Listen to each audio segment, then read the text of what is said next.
Greg here with Elden Selections. Thank you for clicking on our video. If you would like to taste along with us, click the link in the description and that'll bring you to the wines we are enjoying today. Don't forget to sign up for our email list. We offer all of our subscribers exclusive deals on our wines. And don't forget to follow us on social media for extra content, subscribe to our YouTube channel, and enjoy the tasting.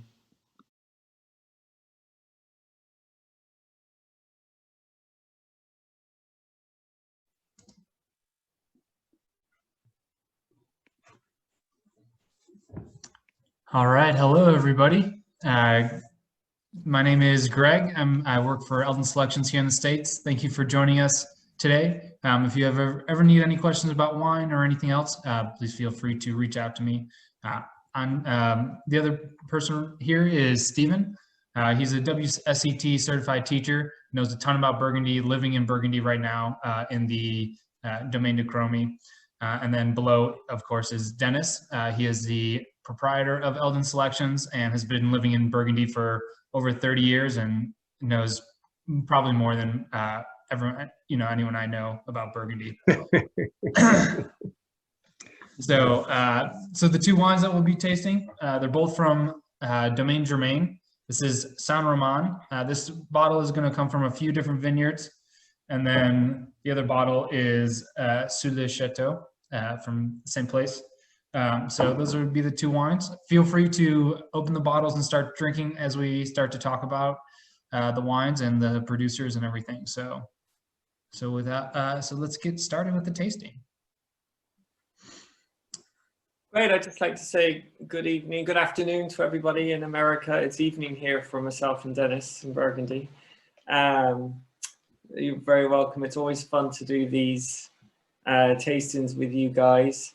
I like to always start with just a quick rundown on some simple Burgundy rules because, well, it's always a good place to start and remind ourselves what we are and how the wine that we're drinking this evening fits into place with these rules. So Burgundy can be quite complex, but on the surface, it's actually a very simple region with just two main grape varieties. There are exceptions, but two main grape varieties.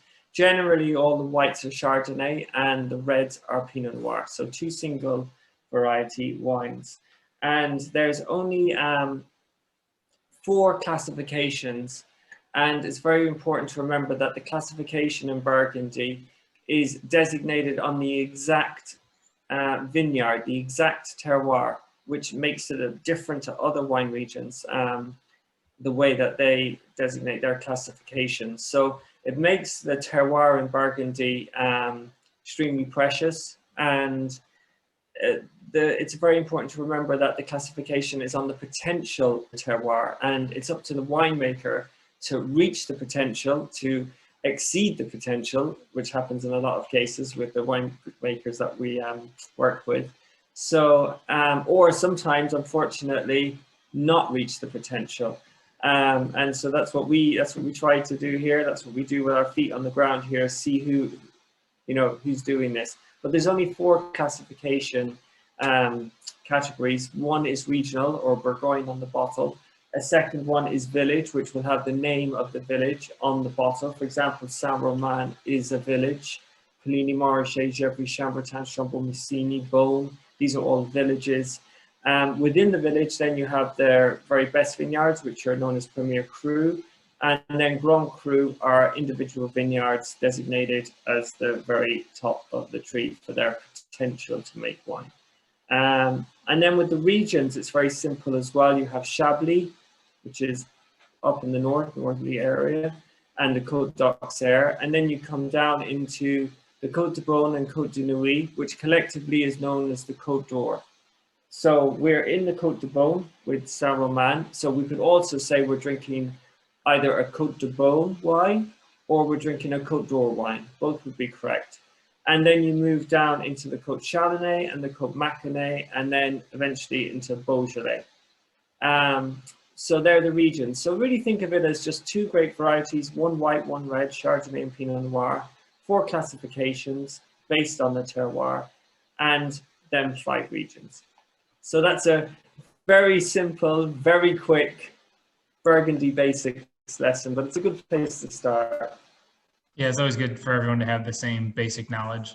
The other thing I forgot to mention at the beginning, if you do have any questions while we're going along, or if you want to talk about, what other flavors that you're getting in the wine when we're tasting the wines, please feel free to write that in the chat or do in the Q&A part. I will be looking at both. So yeah. So Yeah. So this is. So we're in Saint Romain. Yes. Yep. Saint Romain. Let's get to it. So this is. Yeah. Are these father-son duo? Yes. Yeah. Okay. It's Bernard and Patrick. Bernard and Patrick. Bernard is the older gentleman, and Patrick's his son. Yeah. So this is one of their vineyards. Oh, sorry. Patrick and Bernard. Sorry, Dennis. Correct me when I'm not. And so this is a map of the Côte d'Or. And right here is going to be Saint Romain. So I just zoomed in. So this is the region of Saint Romain and where the wines are coming from today relative to the rest of Burgundy. And while we're looking at that map, if you don't, just for a second, you'll notice it's a very long and narrow wine region. That's Burgundy. Burgundy's like 30 miles long and a mile wide at its widest. Essentially because these are the shoals of what was an inland sea before that. To the east of here is the River Saône, which drains down to the Mediterranean. And in geological days, this was an inland sea, and what you're looking at here in terms of what we're calling the Côte d'Or now, were shoals of that sea, and originally they would have been cliff faces that. And almost every place where you see there's a village, you'll also see you'll see a river cutting through that village, and that's where the water drained down through the cliff, breaking up the cliff face as it crumbled, essentially, and that's what gives you your geological complexity in Burgundy. Every single one of those villages along the way is there, A, because of the water supply, and B, because that's where the best land for the vineyards is. And I only mention this now because when we come to talk about Saint Romain is the exception to the rule, and we'll talk about that in a minute. Yeah. And another thing to keep in mind, this 30-mile stretch, 1 mile wide, has got 2,500 winemakers. So it's quite a bit of diversity when it comes to winemaking. Burgundy is all about small domain production, and it's not about the big chateaus owning lots of land. It's about small family domains owning, hopefully for them, lots of different terroir. They want to be able to express the different terroir from around their area. And we particularly love trying to buy the wine from a winemaker's own village. And this is the case here with Domaine Germain. They're based in the village of Saint Romain. And so we always get very excited about the wine from their home village. They also make other. I was going to say, let me tell the story about how we found them, because that says it all, really.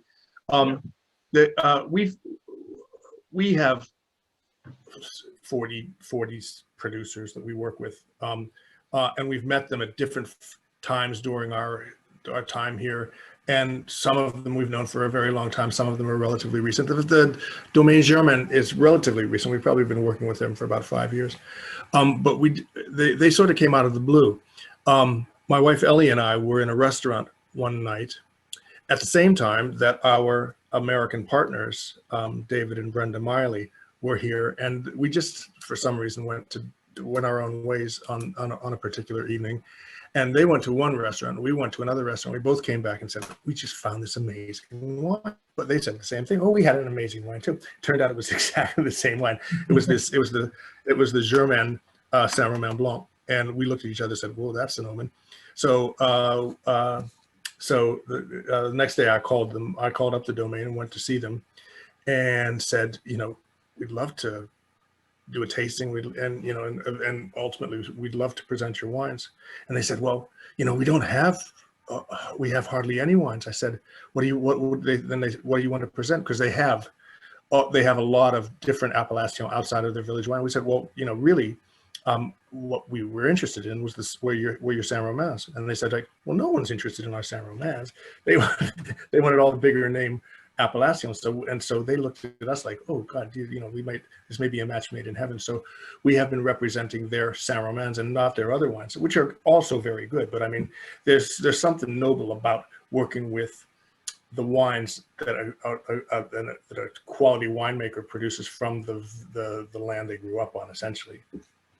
Right. Yeah. It's because it's home to them and they feel like more attached to it and everything. So I'm sure when you came to them and, they were so excited to be able to sell those wines here, and, I'm excited to try them too. I mean, oh yeah, you stand at their house and you look out across the valley and they can say, oh, there's Sous le Château, and there are the vineyards that the white comes from. And it's like, and you can see it from their house. Right. Yeah. There's something a little bit special about that. Yeah, and it's the vineyards. It's the vineyards that date back right to the beginning of their own domain as well.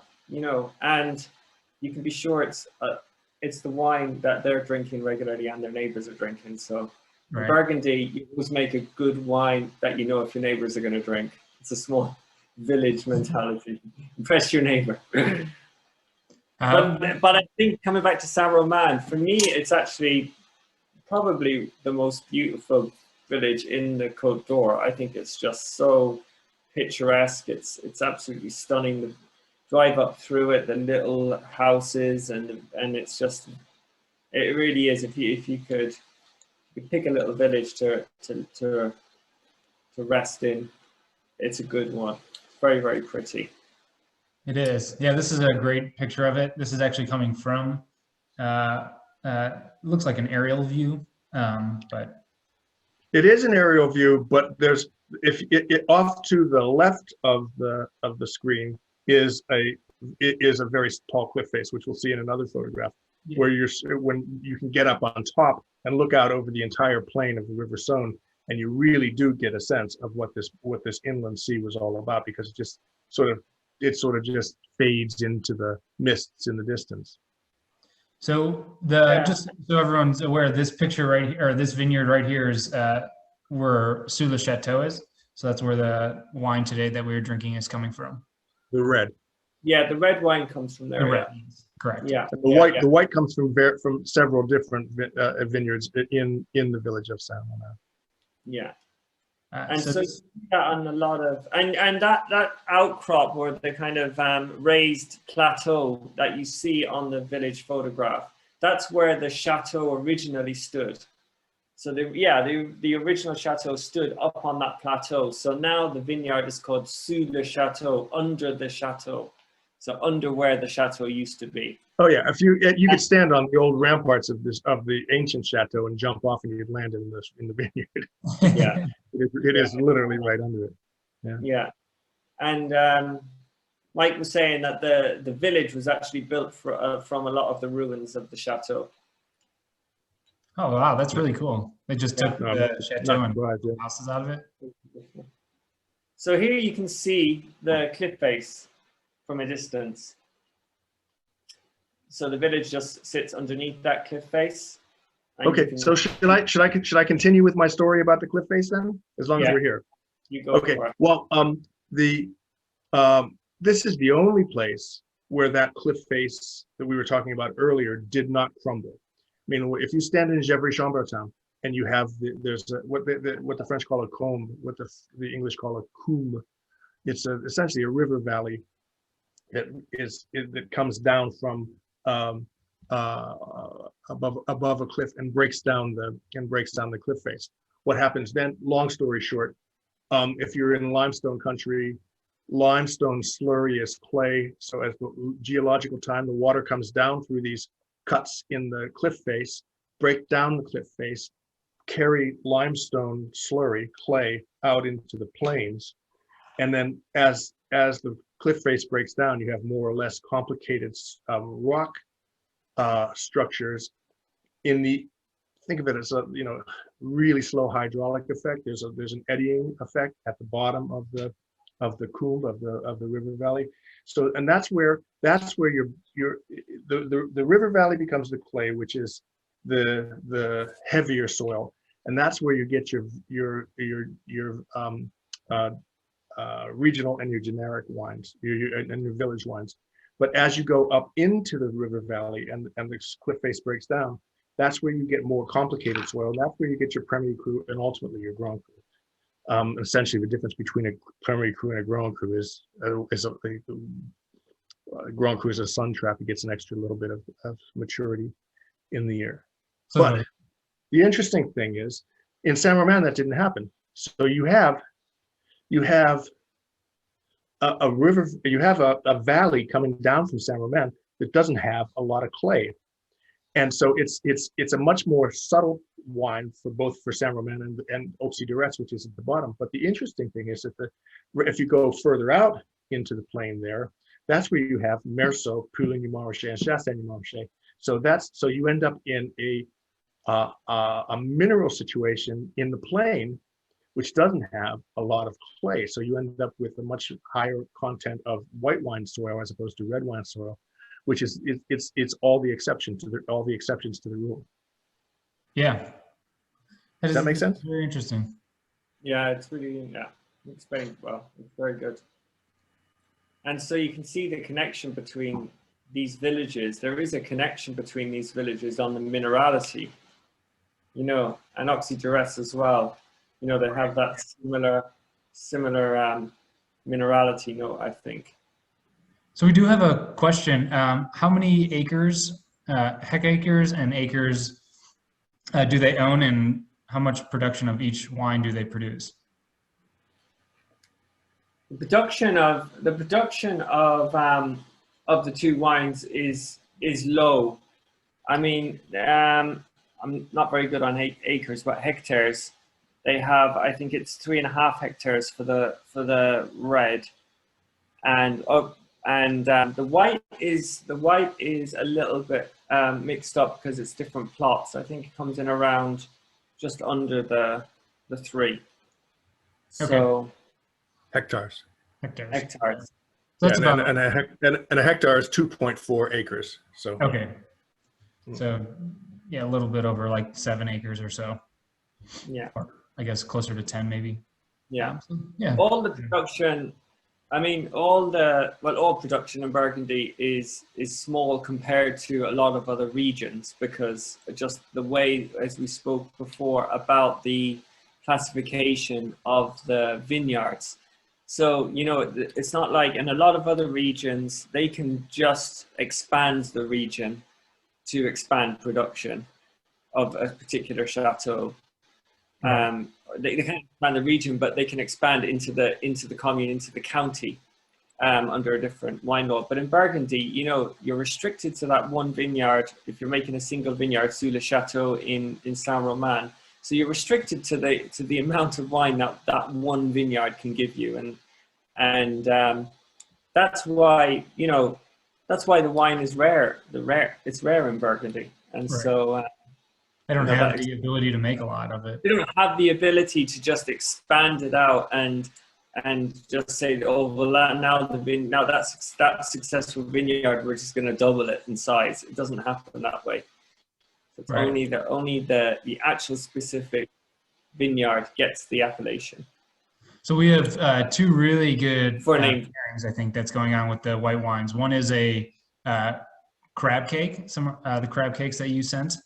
And then the other one is that's Pascal. She's on the eastern shore of Maryland, and don't even tell me about it, Pascal. I can't even tell Ellie. She'd cry.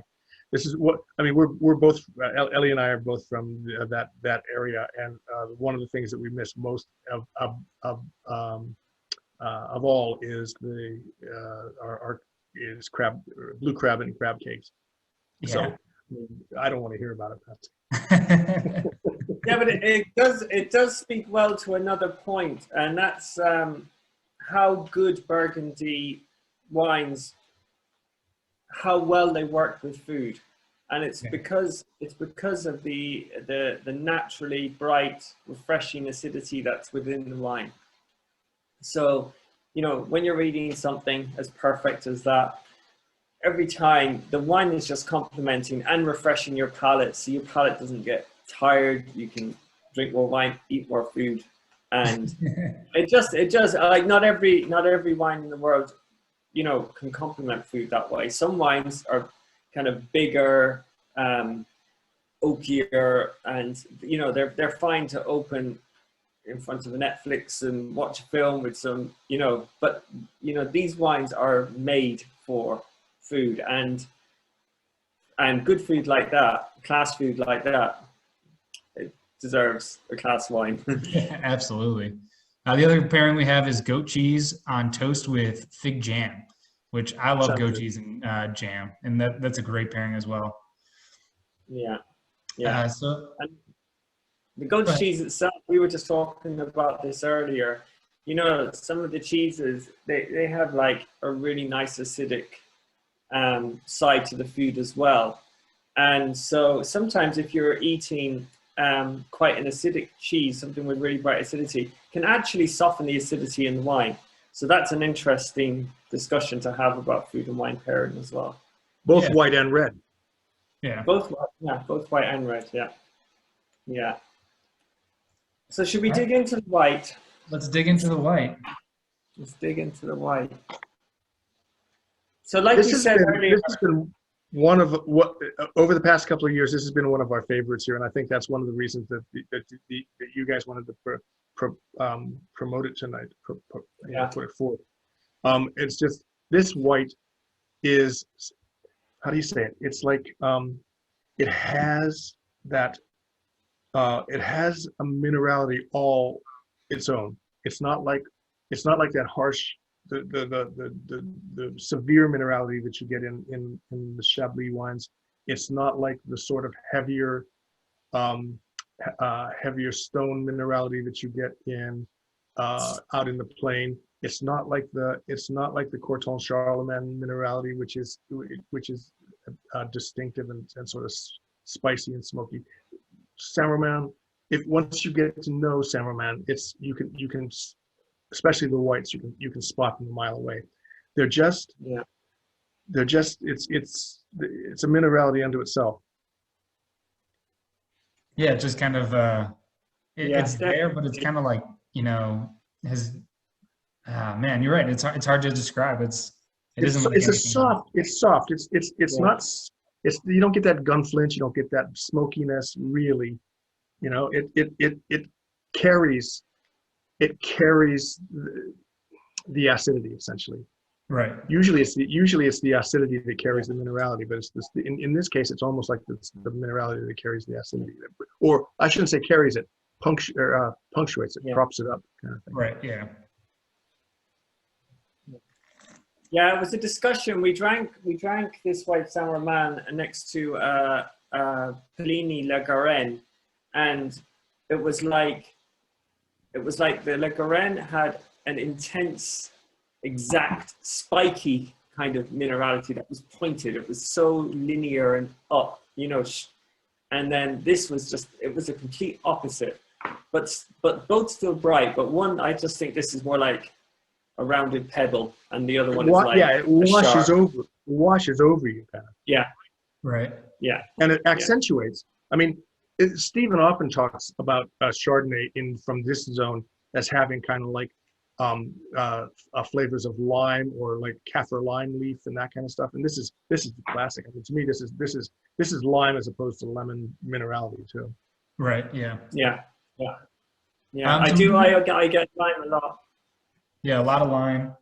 Great. And yeah. I get a lot of floral notes. I think it's very floral as well. Beautifully floral. I think there's a slight like nuttiness to it too, but not it's just very subtle, very, very subtle on the nose at least. We do have I know I see what you're saying. It's like the it's almost not buttery, but it has that sort of nutty buttery thing. Yeah. So we have a question. So in your opinion, has the winemaker exceeded the potential of the terroir? If so, in which way? Depends on the year.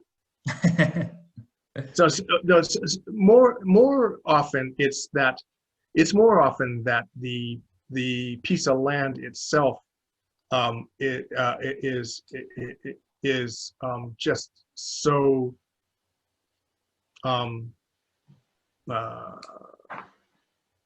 do I say this? I think there are parcels of land that kind of got overlooked in the classifications that are by nature better than they are classified. And good winemakers can bring that out year after year. It's not like some sort of magical thing that a winemaker makes a vineyard better, but there's no question that a good winemaker will bring out the best in a vineyard. Right.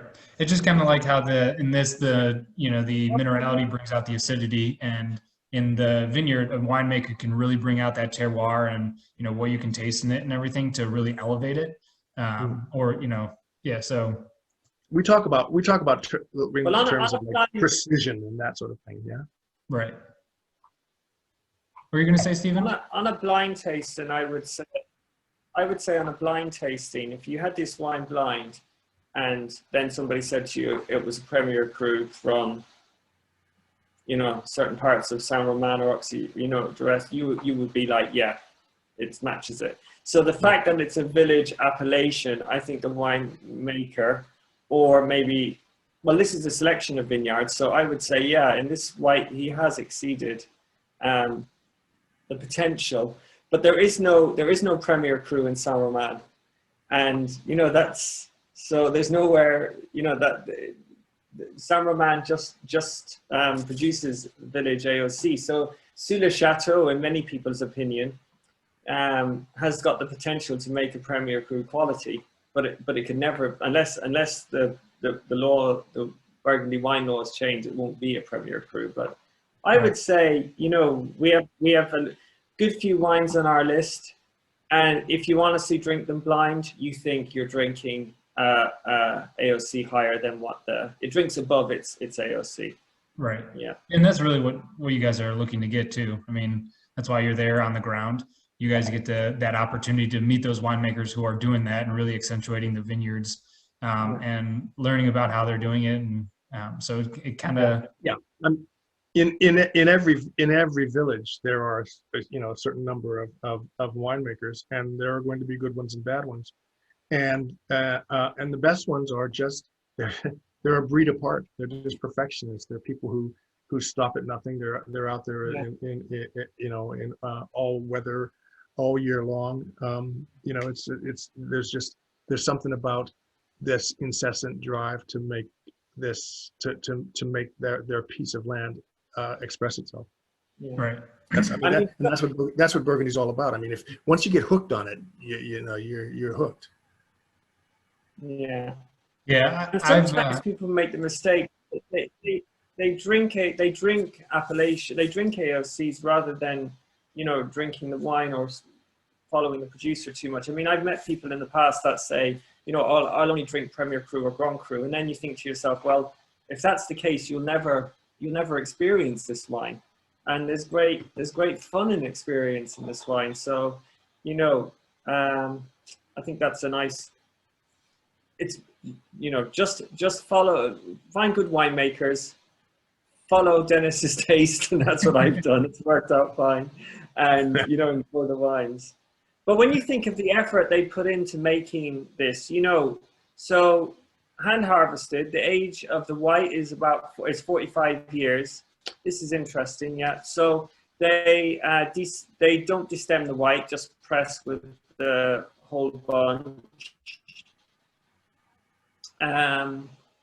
Natural fermentation. So, and then they age in the 600-liter barrels. Demi-muit? How's my French pronunciation? Demi-muit? Not bad. 600-liter barrel. Improving. We're just to give you put it into perspective. A normal French a normal Burgundian pièce and normal Burgundian barrel is 228 liters. So it's much bigger volume. And the idea is, especially for the whites, to impart an oak structure to the wine, but not to market with the oak. Right. Not to make the oak the only thing that you're tasting. Yeah. I think the oak on this is absolutely lovely. I mean, it's certainly not over. It's seasoned perfectly. Yeah, I think. it's like Roger Capitan, my original mentor here said he said you know, oak in wine is like salt in soup. You need some, but if you have too much, it kills it. Right. Yeah, I agree. Yeah, that's a great way to think about it. Pascal says that there are 18,000 bottles a year for the white that are produced. So, all right, shall we move on to the red? And Dennis and me probably drink a fair share of that 18 of that allocation. I'd get it all if I could.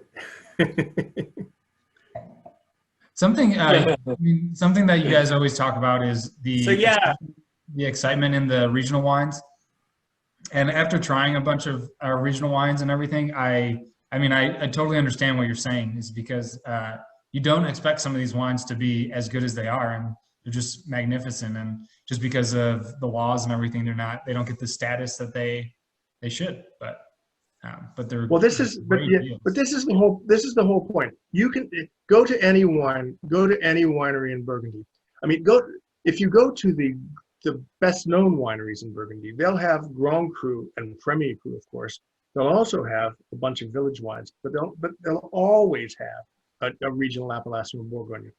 And you can be sure that if they make good Premier Cru and Grand Cru, that their Bourgogne is going to be killer. And the other way to then take it one step further, go to a more humble producer that might have one or two Premier Cru, a bunch of village, and then a whole bunch of regional Bourgogne Haute Côte or something like that. If they're really serious, then they're going to be paying as much attention to their simple wines as they are to their complex wines. And so that's where the value is. That's where you want to be looking to find. You want to be looking at a great producer, not necessarily a great appellation. Right. Yeah, and I think that's a great way for me, because, you know, Burgundy, there's no two ways about it. Burgundy's expensive, especially when you go up into the appellations, not expensive at this level for the quality of wine. So, you know, it's a great way if you can dip your toe into a producer by trying the regional and the village. Then you have confidence one evening over dinner with friends. You know, you can with some of our producers, then you can drink the range. So, you know, you can, after having tasted and enjoyed the regional wines, learning a little bit more about the style and what the winemaker is trying to do, then you can delve in deeper with confidence, understanding the philosophy of the winemaker, and then no problem, drink the Premier Cru, drink a Grand Cru if it's available, and you'll really get the most out of it. And this is what Stephen does here at Domaine de Cromie. I mean, we'll all gather around for a glass of wine before dinner in the pressoir room, and more times than not, there's a themed tasting. There'll be the aperitif wine will be a regional white or red, depending on what your tastes are. But then we'll continue along with the same producer as you go to the table, so that you can go you can follow the same producer's wine from the simple regional appellation through to a village appellation, through to a Premier Cru, and ultimately to a Grand Cru if they make them, over the course of a meal. So you're seeing a flow of the style of the wine, and also the sort of, you know, the continuity of what the different levels mean in terms of complexity. And it's not necessarily, as you go up in complexity, you're not necessarily getting less quality. You know, there's quality in the simpler wines too. and every wine for its day kind of thing. But over the course of a meal, when you're starting with aperitif and moving through a meal, sometimes you can be really didactic to see how a producer works. And Yeah. you're very good Yeah, at it. Stephen's very good at it. Well, thank you. But I mean, I think sometimes there's a couple of surprising things that happen when you do that. One is sometimes people just expect more power every time, more bigger, but it doesn't happen that way.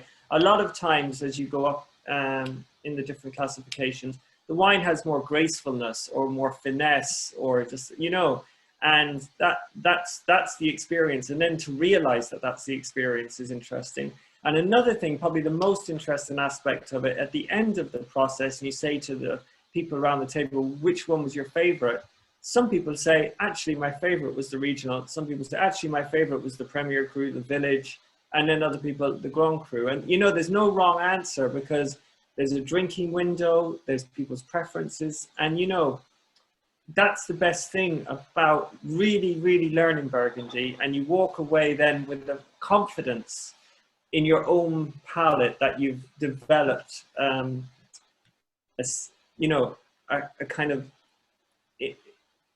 educated opinion, or the confidence to have a strong opinion and say what's different to people around you if that's how you honestly feel. Right. So yeah. It's fun. Yeah, I mean, it's definitely when you get to do things like that, and you get to even vertical tastings and all that stuff, so you can see the difference between vintages and why a wine is priced higher, or even if it is and you don't like it, it's not saying that it's bad. It's just learning about that difference between what makes it a little bit more special, or what makes it a little bit more sought after, or why is this wine a little bit more exciting. It's it's definitely something fun to do, and tasting the terroir and everything, and really just finding your opinion more than anything else. Yeah, and sometimes we do the exact same. We do the same producer, and we'll do the same terroir, but we'll just do a different vintage. So then you're tasting, everything is more or less identical. Sometimes winemaking process is different if the winemaker's adjusted to the vintage, but you're tasting the weather, you're tasting the difference of the vintage. And just last week, me and Dennis done a very interesting tasting where we done the same vintage, the same terroir, but two different producers. And that was fun as well. That was our kind of our first introduction into that. So that and it was two different producers who know each other really well and work side by side. They can talk across the vines. They're literally right next door to one another in the same vineyard. So that was really cool, wasn't it? So that really does expose the difference. Because some people say, well, how much is the producer? How much is the vintage? How much is the terroir?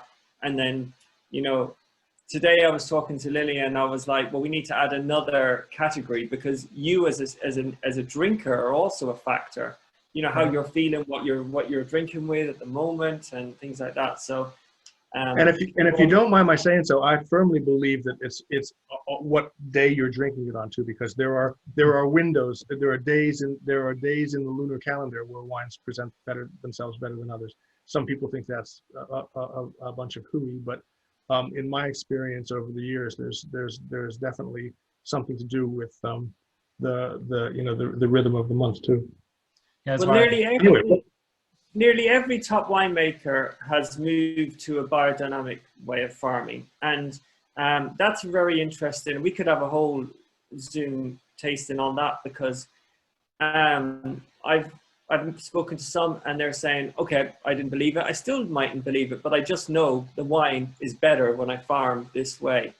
And so if you take that philosophy straightforward and you say, okay, the person is going to farm in a completely biodynamic way, because that affects the vines, it affects the wine, they vinify in a completely biodynamic way, they bottle at a certain time, then why wouldn't that still be extended into the cellar, into the drinking?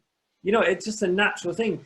I think ultimately for a long time, everyone thought or never considered that, that philosophy would continue as into the whole life of the wine. And all these wines are still alive in the bottle as they age and develop. So yeah, I think there is a an interesting discussion to have around biodynamic drinking. But we'd have to nearly invent that term, Dennis, and write a book. Yeah. So do you see Pascal's back. She and Pierre are having a duck breast with jasmine rice and green beans and loving the wine. But she's looked it up on her biodynamic calendar, and it's a leaf day, so it's not necessarily the best day for tasting it. So imagine it gets better than this. All right. Yeah, yeah. Can you imagine if this is what it tastes like on a bad day? Yeah. Thanks, Pascal. That's cool. And don't and hello, Pierre. I should have guessed that you were there. Anyway, what are we going to say about this wine now that everyone's eating and drinking? Okay, so Sous Château, the best vineyard in Saint Romain for red wine. Mm-hmm. The vines are 53 years old. It's still a village. It's still a village appellation. It's just a single vineyard. Yeah. Yeah, named vineyard in a village appellation. Yeah. So 53-year-old vines, 100% destemmed. Very interesting, Dennis. I found this out recently. During the maceration, they only pump over, no punching down the cap. Mm-hmm. So really looking for, not an over extraction. So if everyone, just to come back to the basics, so, there's a maceration in a cool temperature where the juice and the skins are allowed to infuse, the flavor is allowed to infuse into the juice and given time to infuse into juice. For here, it's about 17 days. And so like anything, if you were making a stock at home, a beef or a chicken stock or vegetable stock, everything floats to the top and forms a kind of a cap. So a lot of winemakers, and historically, everyone would push down that cap back into the juice to allow it to, re-infuse the wine to extract the flavor. But more and more, Dennis talks to me about it, the winemakers are doing more of an infusion rather than an extraction.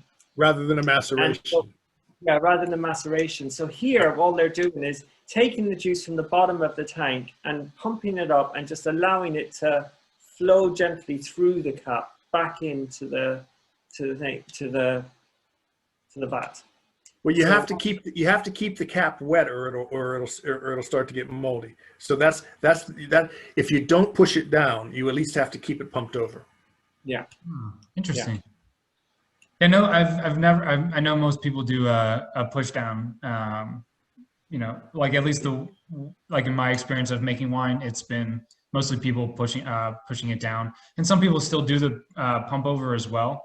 But just kind of that made me think that doing the pump over is maybe a little bit more elegant. It will give it a little bit of possibly a lighter flavor. And they're taking it even one step further and more these days. And it has to do a lot. In the past in Burgundy, there were years where you had difficulty coming to maturity, but these days with the climate change, we have had a run of some very, very beautiful mature crops. And when you have that, there are two types of maturity in a grape. There's the sugar maturity in the fruit, but there's also the maturity of what they call the phenolic maturity in the stems and the seeds and the skins, all that green stuff. Yeah. And in the past, what they would do is if they didn't have that maturity in the green stuff, they'd take it away and just put the berries in, just put the grapes in. But now more and more, when we have these years with phenolic maturity, what they're doing, they're not even crushing the grapes. They're putting in whole bunch grapes and letting them macerate. They're not covering it up with a cap the way they do in Beaujolais, which is what they call carbonic maceration. But they are getting carbonic fermentation. In other words, what happens if you don't crush the berries, the fermentation takes place inside the grape. So each individual grape starts to ferment on its own. And then when you burst those open, you have, essentially they burst on their own. You have a lot fresher fruit than if you crush the grapes and let them sit on the tannic skins and seeds. So there's much more of a sense of a light touch of a maceration as opposed to an infusion. Of an infusion as opposed to a maceration. And so you're getting a lot more finesse these days in red wine and Burgundy. And a lot of that has also to do with the technical development of the pneumatic press too. Right. Yeah. Yeah, yeah. And these have the pneumatic press, and it's interesting. They said that they use the classic press for the Chardonnay. So, oh, did they really? That's cool. Yeah, which is I was going to bring it up, but I thought we just talked about the white a bit too much. But we can do that one again. No, but that's a really quick, just a really quick aside. There's been a lot of talk because of the pneumatic press and this development of finesse in the red wines that the white wines have been suffering. And we've talked a lot about premature oxidation and all that kind of stuff over the past 20 years or so here in Burgundy. And a lot of people think it's because Pinot Noir really loves to be handled delicately, but Chardonnay likes to be sort of crushed. So a lot of people are going back to the old Vasselin wine presses to try and get a bit more muscle into the Chardonnay. It's counterintuitive, but that's what's happening. A lot of people are talking about that. Yeah, very interesting. So Potigny-Ample never moved away from it, and their whites remained exceptional all through the Primox drama. But coming back to this, 30% new oak, which we were both surprised at originally. I think when we heard that a few years ago, that because the wine again is very, very balanced. For us, 30% new oak on a village wine would seem, you know, reasonably high for our taste. But this wine integrates it very, very well. I mean, I think it's so balanced. Again, same as the white, it just integrates very, very well. Yeah, it's I mean, like natural. The path that you go down when you're smelling it, it's like there's like perfume red fruits that kind of come to mind, like strawberries and cherries, and then as you dig deeper a little bit, you kind of get that like sense of oak, like a cherry cola, kind of like you know, vanilla cola note to it. So it kind of gets deeper. It starts really light, and then it really gets to that deepness in the nose, at least. Yeah. I get black fruits. I get like black currant and blackberry, and there's something about it. There's a word in French we don't have in English. The French would say that a fruit is croquant. It's like you can bite into it, you know. So I guess you'd say a crunchy apple or something like that. But I mean, it's just it's not the fruit. The fruit is the fruit is not sort of wishy-washy. The fruit is really kind of solid. Yeah. And then behind it it's smoky. So you have that same sort of washing over minerality that you get in the white, but here it is in the red. Yeah. Yeah, I get smoky for me, and I get spices as well in there. Oh yeah. Smoke and spice for me. And especially on the taste. Yeah. Oh, a lovely finish on the fruit. We do have a question from lovely Maria. It says, do these regional and village vineyards offer public wine tasting or tours? They're going to Burgundy in September, and she just was curious about it. Well, you know something, it's really different because Burgundy has so many small wine producers. I mean, like these guys, they don't have like a tasting room. They have a place where, you know, they will receive clients on the weekend if somebody calls up, and they'll have a clientele that is really sort of loyal and will come once a year, fill up the trunk of their car and take it away. But they're not kind of like open to just tourism, that sort of thing. And that's become a big kind of issue in Burgundy as Burgundy becomes much more popular in the tourist sense. I mean, you have to kind of know excuse me, who the producers are who can receive you for tastings. And then also not all producers are very good at it. It takes a certain type of person to be a host to receive you in. I mean, there are people where you can go into a wine tasting and it can be, I mean, if you're there on a professional basis and you want to be buying wine to, you know, and place an order to ship to the States, that's one thing. But if you want to have a sort of didactic, fun time out, you know, they're not like Mr. Jolly, you know. So it's always been. I mean, we've been doing this. Sorry. What'd you say? You're being polite. You're being polite there about some. Oh well, some yeah, but I mean, we know a ton of producers, but there are only you know, a couple of handfuls that I would take people to, unless they're really serious, you know. And I mean, there are some great ones that are a lot of fun, but they're not open to the public. You have to, you know, we have to call them up and make the appointments, and I can't do it every week. I mean, I'll go and see certain producers 2 or 3 times a year maybe, but you know, if you push it beyond that, that's, you know, they say, well, look, we're working out here. we have stuff to do. So anybody who is in Burgundy, anybody who has like an open sort of tasting room is hiring somebody in to do it on the side, and quite frankly, you're missing kind of the authenticity. Yeah, so I would say email before you come. Email myself or Greg or Dennis, and we could not organize anything really, but help you out, point you in the right direction if it's possible. But also just keep in mind, the whole point of Burgundy is, we said at the beginning, between the Domaine Germain and Dijon, which is like 30 miles and 1 mile wide, there's 2,500 producers. But they're all small family domains. They're doing everything. They're farming, then they're vinifying the wine, they're doing their marketing, they're trying to sell. You know, they're not accounting for taxes. They're doing everything. So that's the point. It's like, you know, it's not a corporation. So, you know, sometimes the big wineries, you know, they have amazing tasting rooms because that's what they are. They are corporations, like walking into an Apple store, you know?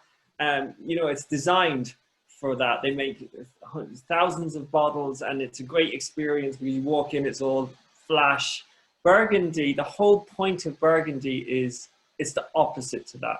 So one of the difficulties is when you're a mom and pop organization trying to do everything, authentically, then sometimes you just don't have the time and the wherewithal to greet people in that way. And so it seems on the surface like a really bad thing, but if it changed and Burgundy became the corporation, then it wouldn't be Burgundy anymore.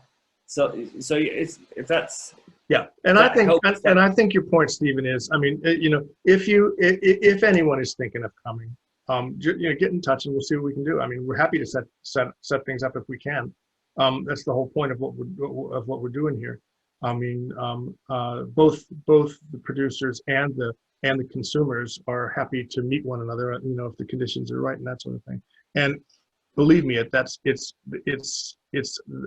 it's all the fun of coming here is to go and meet somebody that you know is not doing it because they're being paid to, you know, put on tasting for you. It's because they want to show you what they love that they're doing. Yeah. We should have our tasting room open too by then. So again, feel free to contact somebody, and if you want to taste the wines that we're talking about, and even like expand, like how Stephen was saying, where you can taste different tiers of the producer. Contact us, and maybe we could even set something up at our tasting room as well. So it should be open by then, if I'm not wrong. Hopefully.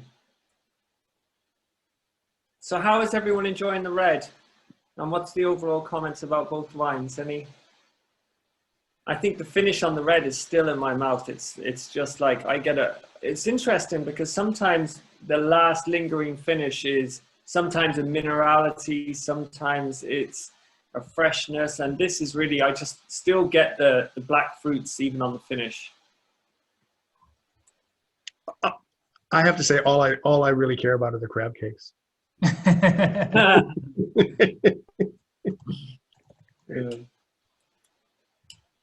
It's usually I joke with Dennis because I come from a cooking background, and I was saying, I think I'd said it to Pascal, actually, we're talking about recipes. My life used to be food and wine, and now it's wine and food. But now and again, when certain ingredients comes up, Dennis just can't be pulled back from food and wine again, as long as it's something talking about food. But talking about home, I think, Greg, do you have a few shots of Domaine Germain there? And we'll show you. I also put our email addresses in the chat too, so people can have them. I will be sending an email after this if you wanted any of the wine, or if you want a case of the wines that we tasted. We give 10% off for everybody for the first 24 hours if you want to make a purchase of the case. So you'll be getting an email with all that information. But yeah, so we just put up. Yeah, and feel free, anyone, if you've got any friends that you think might be interested in Burgundy, even if they've never drank Burgundy before. We kind of have a way of holding someone's hand through the first couple of purchases to make sure that they don't feel too intimidated. So feel free to pass on definitely my email to anyone that that you think may be interested in going down this Burgundy road. Cool. So here we are in the Domaine. Yeah, we're very, very lucky to live here. It's beautiful. Natural gardens created by both Ellie and Bernard. And this is interesting. The pressoir. So this is the old wine press, the original wine press from the house that still sits in our dining room. When we first bought the place in 2014, this was a dirt floor barn. Oh wow! Wow, you've definitely changed it. A little bit. Yeah. So I just got a thing from Pascal saying she was going to send if she could send me some crab cakes, she would. And I have to tell you a story. Because years ago, when Ellie and I first came over, we lived in a lock house on the Burgundy Canal because we were running a hotel. We were running a hotel barge called the Papillon, and a friend of ours who was our mentor at a restaurant in Annapolis, Maryland, was in touch and said to Ellie, you guys are installed all over there. What are you really missing? Ellie says, "Geez, we're doing really well over here, but I really miss just blue crabs." So one day, on the other side of the lock, this delivery truck pulls up with a box, cardboard box about the size of a cooler, and the guy comes across the lock gate. I'm thinking like, geez, that smells like Old Bay crab seasoning. And so I said, I signed for the stuff, and I came back in, and it was like on a really good quality cooler full of dry ice and all of these blue crabs, steamed blue crabs, and corn on the cob and that kind of stuff. So Ellie and I sat there in the French countryside, living the Annapolis, Maryland crab feast. It's too funny. That sounds and also the custom thing said you had to declare what it was, and she said peanut butter. Can you not send crabs across? I've never. I don't think it's legal, No. and thank God they got there in time, because you don't know what a couple of days would do. Pascal says, "Okay, Dennis, challenge is on. I'll see what I can do." Oh, yeah, there you go. No. Not these days. Not with COVID delivery.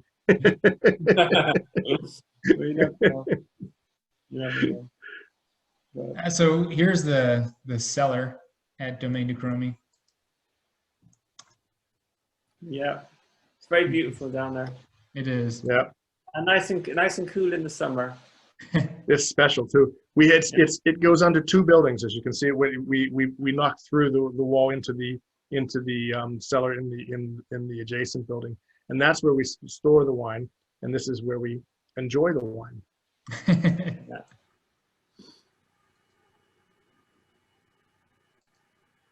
And this is nice. There's the most important room. Yeah. Yeah, that's the gate at the Grand Cru Chevalier Montrachet. So usually on the first day, we might take a drive up to, we do different things all the time, but it's interesting to drive up to the cliffs in Saint Romain and drive back through Saint Romain, like Dennis was explaining, through down that combe, and end up in Santenay at the windmill, and then here at Chevalier Marché, which is very close to back home to Domaine Germain Père. And you can stand here then and drink a couple of wines and just look at the vineyards. They're only a couple of 100 meters apart from where we're standing. And just very interesting. Like, that's an example of same vintage, same producer, 3 different terroirs. And you can see one. You can be standing in one place and see all 3 of them, one from the other. Yeah, yeah. And it's just about getting that real experience, you know, unpretentious experience of Burgundy. That's what we love giving. And the rest of the pictures are of what Stephen can. Oh, hang on. You got to show Stephen's tattoos. Go back. Yeah. Look at that. That's my mushroom. And Definitely adds. Stephen has one arm of wild food. Oh, that's really cool. Yeah, I didn't even notice the mushrooms. And it is the most amazing thing you'll ever see. That's Another my reason. midlife. Well, we're so lucky because, well, as you can tell, if you didn't realize how passionate Dennis is about food, you know, you can tell it's obvious. And Ellie, no, I'm just passionate about you, Steve. Ellie's the most amazing chef, and of course, Lily, my wife, is a great pastry chef, and so I'm also a chef. So, but we have between the food and the wine, I think we're pretty well covered as a group. There's no reason why we should go hungry anyway, or thirsty. Yeah, so this is my contact information. Again, I'll be sending everybody an email with the promo code if you want to buy this case. We also have an elevated case, which is just a little bit. You'll go to you'll taste some Capitane's Saint Romain and some wines from Auxerre d'Arras. So just a little bit different of a profile than Saint Romain, but right next door. And then if you do like these videos, we post a bunch of stuff on social media, especially YouTube is great if you want to learn more about what we're doing here and different wines to try. You can watch those videos and then, you know, go buy the wines and enjoy them while you're watching the video. So just a couple of different things that we're doing and trying to teach people about the best wines in the world. Yeah. So if anyone has any last questions, you know, feel free to post them in the chat. Otherwise, we are coming to the end of our tasting session. Well, I would just like to say, before there's any questions, I would like to say thank you to everybody. Happy Valentine's Day. Yes, happy Valentine's Day to everybody. Part of the reason why we did this too is because it's romantic today. So yeah. It's romantic. And actually, we didn't touch on one tiny thing with the food pairing. Like generally, chocolate is. We talked about this high acidity and great acidity that's in Burgundy wines, and sometimes that's difficult, especially in the red, to pair with very sweet things and chocolate. But we do find the smokiness in this Saint Romain does lend itself to a little bit of chocolate, dark chocolate. And come on, Stephen. You'd say chocolate goes with everything. I have had this with Virtue Kisses. I made these little chocolate, dark chocolate Rice Krispie kind of things, and I can tell you now, I'm finishing with them, and they're lovely. Well, on that note, thank you everyone for joining us. Really, try this wine with your dinner tonight with some chocolates. It's fantastic.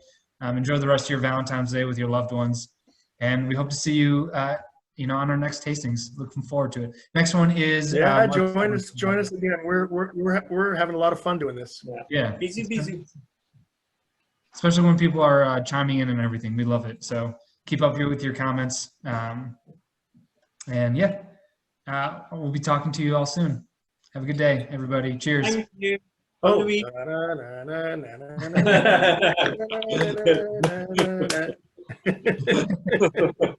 We're getting weirder every time. Bye. Bye.